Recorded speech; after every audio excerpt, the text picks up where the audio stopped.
ભગવાનનું આપણે મંગલાચરણ કર્યું. જેનું આચરણ મંગલ હોય એનું જ મંગલાચરણ થાય. સાદી ભાષામાં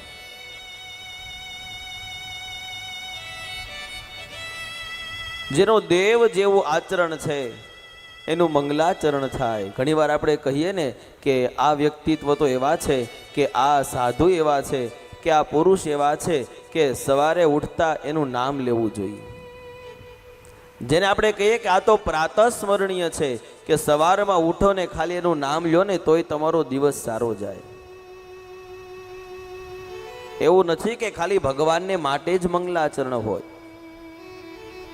આ ધરા પર જન્મ લઈ સ્ત્રી અથવા પુરુષનું પાત્ર લઈને પણ જે દેવ જેવા બની ગયા છે એનું મંગલાચરણ હોય. સાક્ષાત નારાયણ અવતાર એવા ભગવાન કૃષ્ણ પરમાત્માની આપણે ગાથા ગાઈ રહ્યા છીએ.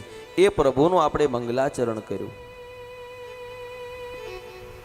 શ્રોતા અને વક્તા આ બંનેના માટે આ મંગલાચરણ ફરજિયાત છે.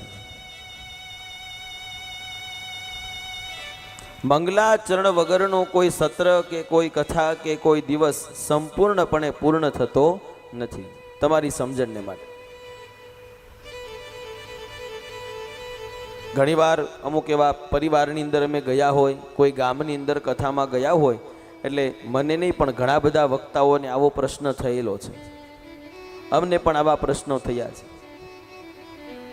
કે દાદા તમે સવારના કે બપોરના સત્રમાં આવો છો અને આવીને તરત જય બોલાવીને કથા શરૂ કરી દેતા હો, તો આ બધું શ્લોક બોલવાના, ગાવુંના, ધૂન બોલવી કઈ ફરજિયાત છે?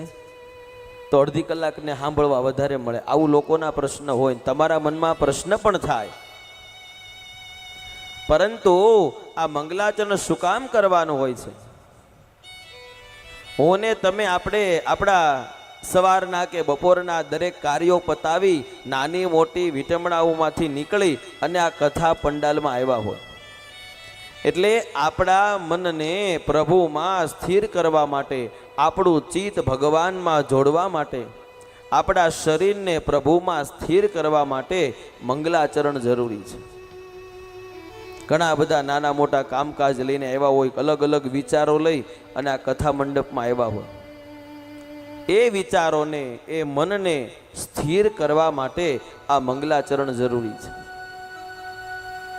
અમારે પણ અહીંયા બેસીને તમને તરત કથા કેવી છે, પણ અમે ઉતારેથી આવ્યા હોય, નાની મોટી કાર્યક્રમ પતાવીને આવ્યા હોય અને એ પછી તરત બેસીને જો કથા પીરસી હોય તો તમારા સુધી ન પહોંચી શકે. અમારા વિચારોને પણ આ મગજને પ્રભુમાં જોડવા માટે, ભગવાનમાં સ્થિર કરવા માટે આ વ્યાસપીઠને મૂકીને અમારું મન ક્યાંય ભટકે નહીં, એટલા માટે આ મંગલાચરણ કરવું જોઈએ. એટલે આપણે પ્રભુના નામના શ્લોક બોલીએ, ધૂન બોલીએ, કીર્તન બોલીએ. આ વાતાવરણ મંગલમય બને. જ્યારે જ્યારે ભગવાનના નામ લેવામાં આવે ને ત્યારે ભગવાન અહીંયા પધારે છે. કાલે સાંભળ્યું ને, મદ ભક્ત્યા યત્ર ગાયંતી, જ્યાં મારા ભક્તો મારું ભજન કીર્તન કરે ને ત્યાં હું પધારું છું.